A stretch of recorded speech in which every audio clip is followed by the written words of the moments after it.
Lecture de l'Évangile de Jésus-Christ selon saint Marc.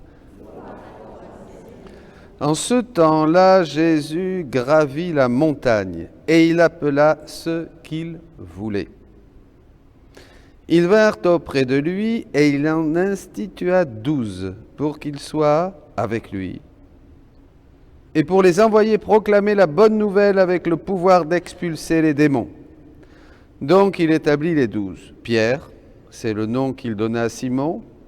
Jacques, fils de Zébédée, et Jean, le frère de Jacques, il leur donna le nom de Boanerges, c'est-à-dire fils du tonnerre. André, Philippe, Barthélemy, Matthieu, Thomas, Jacques, fils d'Alphée, Thaddée, Simon le Zélote et Judas Iscariote, celui-là même qui le livra. Acclamons la parole de Dieu. Béni sois-tu, Seigneur.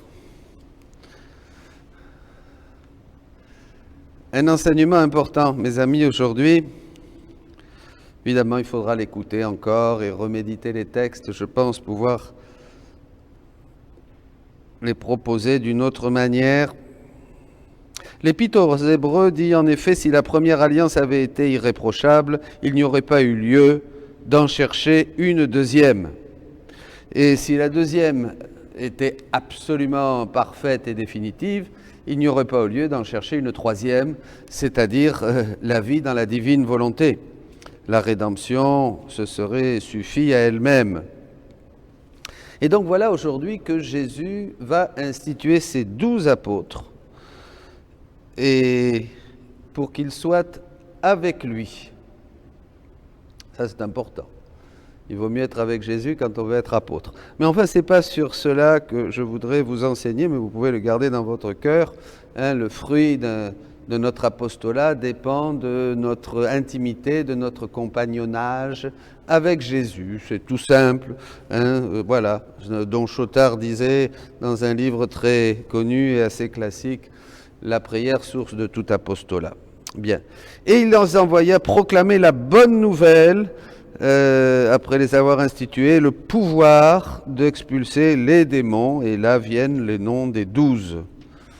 Ce que Jésus a fait au début donc de la mission d'annoncer, après sa vie publique, 3 ans, il annonce, il choisit des hommes, des prêtres, pour annoncer le royaume de la rédemption. Vous êtes d'accord avec moi? C'est ce qu'on fait depuis 2000 ans. Rien de nouveau. Voilà. C'est donc... et là, c'est vraiment la Vierge Marie qui nous a donné Jésus, et Jésus qui a institué, qui nous a donné ses apôtres. Alors, on va voir 2 choses très importantes. La première, c'est que Jésus, aujourd'hui, fait la même chose qu'il a faite. C'est pour ça que ce texte de l'institution des 12 est important, parce qu'aujourd'hui, Jésus, il le dit lui-même, il va renouveler cette annonce maintenant en choisissant les nouveaux apôtres de l'évangile du royaume de la divine volonté. Donc nous sommes à l'aube d'une nouvelle proclamation.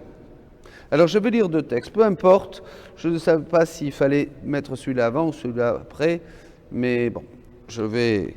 Et puis on va commenter, parce que c'est fondamental que vous, aujourd'hui, vous compreniez l'heure que nous vivons, l'histoire et le déroulement de l'histoire de l'Église qui nous amène aujourd'hui à ce moment où la divine volonté veut régner au milieu des créatures et veut être annoncée partout, proclamée partout, dans toute l'Église. C'est ça, alors j'ouvre une petite parenthèse, c'est ça qui fera, il y en a beaucoup qui veulent la béatification de Louisa, la canonisation de Louisa. Bien, comment ça se fait, ça?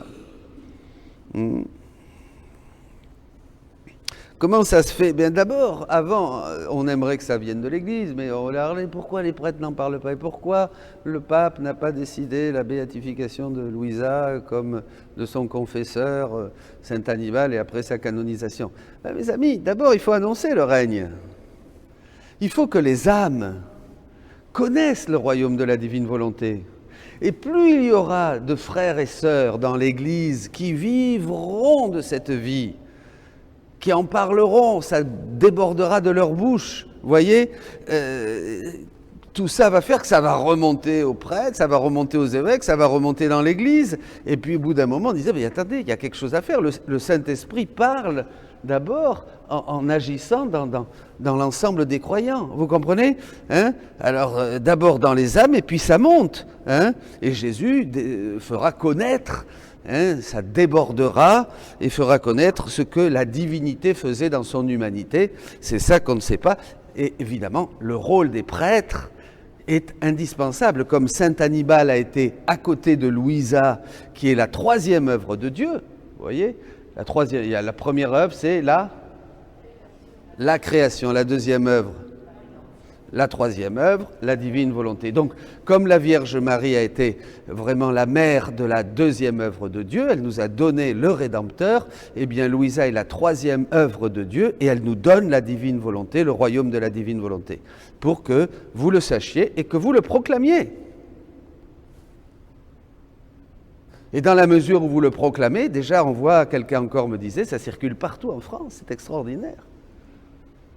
Hier, un couple ami, nous avons partagé, et ils sont remplis de ce feu, je les salue, je ne dirai pas leur nom, hein, et ils sont remplis de ce feu pour faire connaître la divine volonté partout. Bon, alors, nous allons donc voir ces deux textes. Chaque connaissance que je t'ai donnée sur ma volonté contient une puissance créatrice, et ce sont ces connaissances qu'il faut libérer, parce que la puissance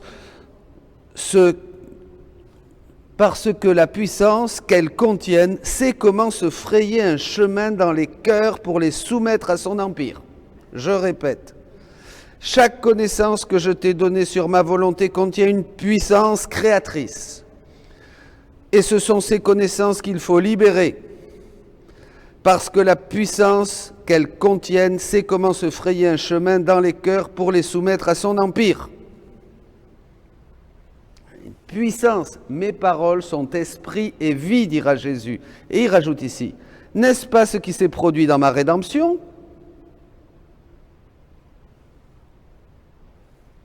Tant que je suis resté avec ma maman dans la vie cachée de Nazareth, tout était silence autour de moi, bien que mon anonymat et celui de la céleste reine servaient admirablement à former la substance de la rédemption.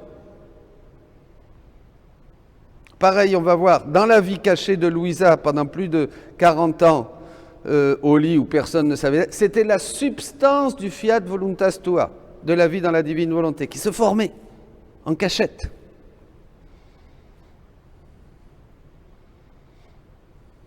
La substance de la rédemption, afin de pouvoir m'annoncer comme déjà présent parmi eux. Mais quand ces fruits se sont-ils communiqués? Demande Jésus. Lorsque je suis sorti en public. Hein? Le baptême de Jean, l'agneau de Dieu, et ça y est, ça commence, il fait des miracles. Hein? Il fait toute son œuvre, 3 ans, d'accord? Lorsque je suis sorti en public, pour me faire connaître et parler avec la puissance de ma parole créatrice. Et lorsque tout ce que je disais et faisais se répandait et continue encore maintenant de se répandre. Maintenant, dans l'Église, après 2000 ans, on continue à vivre des vérités de la rédemption. C'est le royaume de la rédemption qui est annoncé de se répandre. C'est alors que les fruits de la rédemption, on leur est fait. On prêche la parole, on a une jeune fille qui est venue faire sa première communion, une amie qui est ici, Linda qui a demandé le baptême parce qu'elle a été touchée par le Seigneur, et puis un autre, on prêche la rédemption, on annonce Jésus dans les groupes de prière, des jeunes se convertissent, ici il y a des vocations qui viennent, quelque chose se prépare pour le futur, pour travailler pour le Seigneur, etc. Alléluia, c'est les fruits de la rédemption. En vérité, ma fille, si personne n'avait connu que j'étais venu sur la terre, la rédemption aurait été lettre morte, évidemment.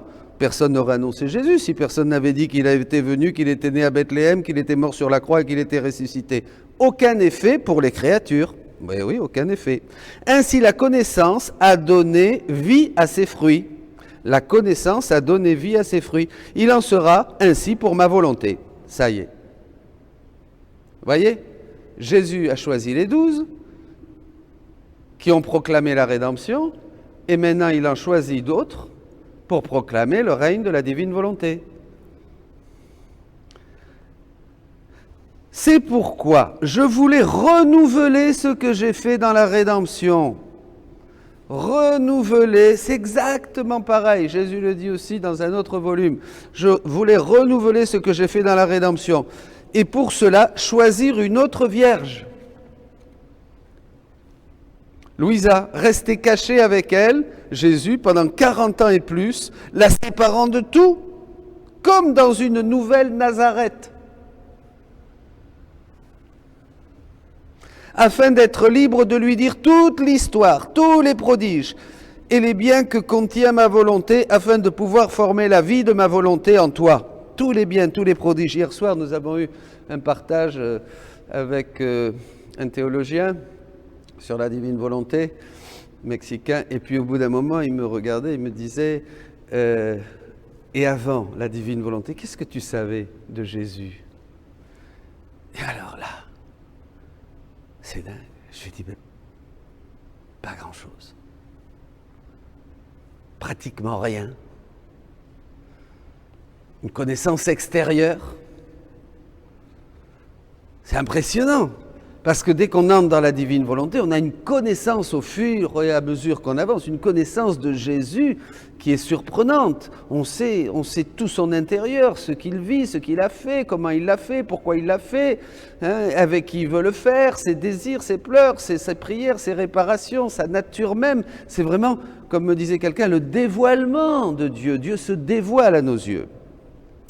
Et tout comme j'ai choisi Saint Joseph pour être avec moi, très important, vous voyez, les duos, les tandems, et oui, les couples, comme j'ai choisi Saint Joseph pour être avec moi, et ma maman, un coopérateur, un tuteur, et une vigilante sentinelle pour moi, et la reine souveraine. De la même manière, j'ai placé près de toi la vigilante assistance de mes ministres comme coopérateurs, tuteurs et dépositaires de mes actes, mes biens, mes prodiges, pas mes actes, c'est une erreur là, bien mes prodiges contenus dans ma volonté. Voyez le rôle des prêtres.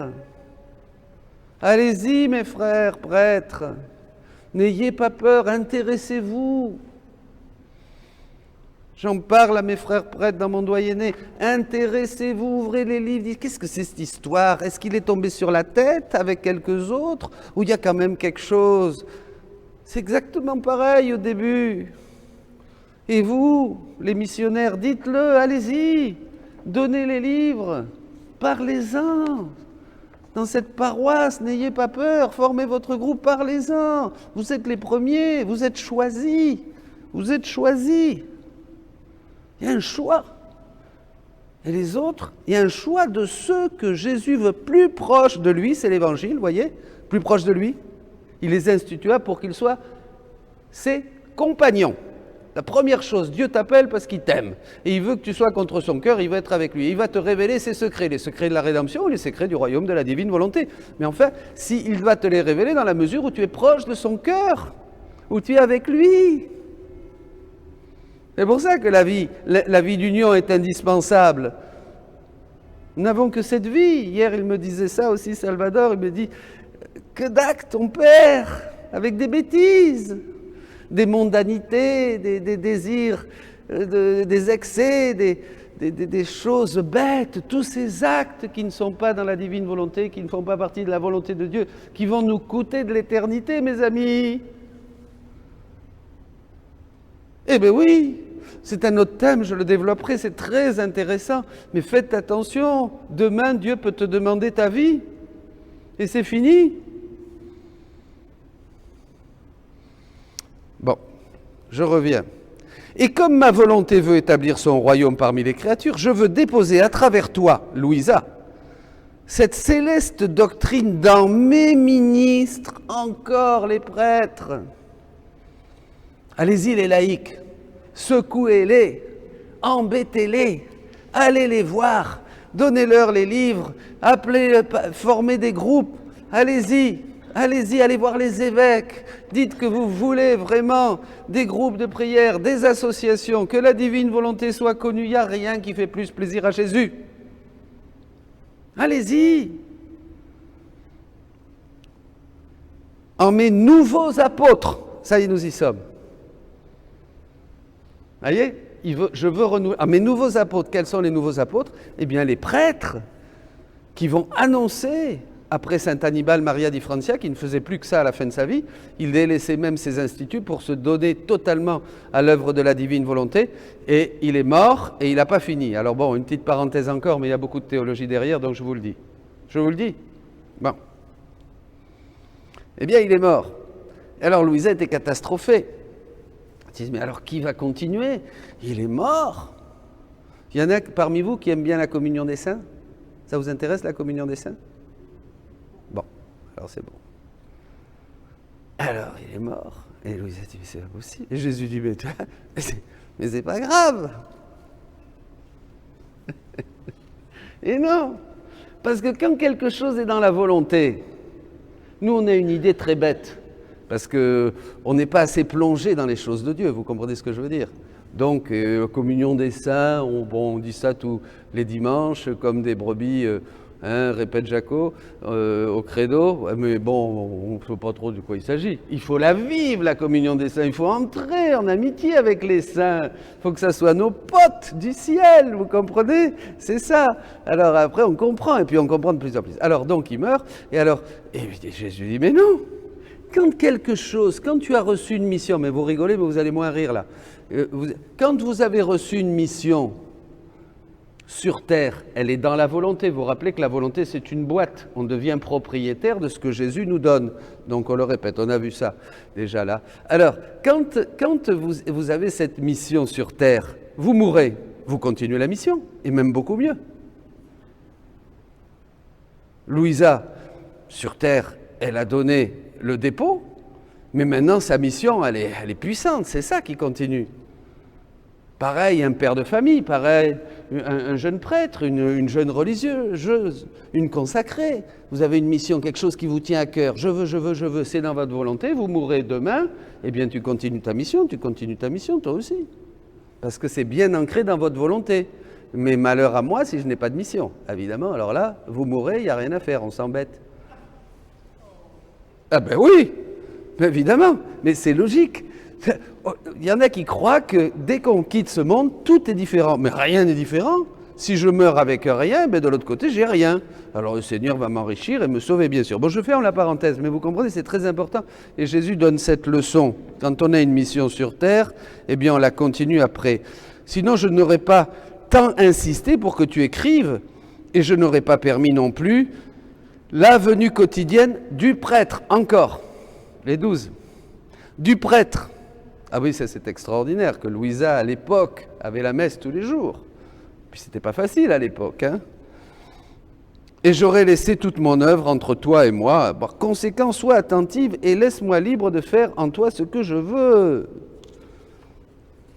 Oui, mes amis, c'est très important. C'est un enseignement très, très important aujourd'hui. Et alors, Louisa, c'est pas un autre mouvement. C'est pas une révélation, c'est une révélation privée, parce qu'on a besoin de révélation privée, justement, pour expliciter la révélation publique, pour développer toutes ces choses. Sans révélation, si l'Esprit Saint ne continuait pas à se révéler, on ne saurait rien. Et comme dit Jésus, dans l'Évangile, on sait très peu de choses. Tout est caché. Il faut l'Esprit pour faire fleurir les vérités de l'Évangile. Voyez ? Donc il faut que Dieu nous parle. Et Louisa, c'est la troisième œuvre de Dieu. Et un jour, donc, Jésus formait sur son cœur une espèce d'arc, comme ça. Alors, c'est au livre 16, mais je ne l'ai pas, je l'ai traduit là un peu. Enfin, je ne l'ai pas trouvé au 27 juillet 1923. Je ne l'ai pas trouvé en français. Alors, il forme un arc, et avec comme un puits, avec une petite... un seau. Et puis, il descend très vite pour aller chercher dans son cœur de l'eau qui remplit, et puis il l'asperge sur le monde et il redescend. Jésus, il asperge et il inonde le monde avec de l'eau qui sort de Louisa, de son cœur. Et alors, elle est surprise, elle dit, mais pourquoi tant d'eau de mon cœur si je suis si petite que ça? Et il sue Jésus. C'était merveilleux, dit-elle, de le voir sortir cette eau, mais comment peut sortir tant d'eau de mon cœur si je suis si petite? Et qui a mis toute cette eau? Elle dit. Et le béni Jésus m'a dit, que l'appareil assis avec l'eau qui monte et qui descend, la corde, le seau, là, eh bien c'était sa volonté qui avait œuvré en elle. Et cette eau qui sortait, c'était les paroles, les enseignements sur son adorable volonté. Voyez? Hey. L'eau vive, vous vous rappelez, je ferai jaillir en toi une source qui deviendra une eau vive. Si tu savais le don de Dieu et quel est celui qui te parle à la Samaritaine, c'est la même chose. C'est cette eau vive. Et cette eau vive, ce sont les vérités. C'est pour ça, hier encore, nous disait Salvador, lisez, lisez, lisez, lisez. Lisez le livre du ciel. Si ça vous met tout de suite en prière, on ne peut pas faire quelque chose de plus grand.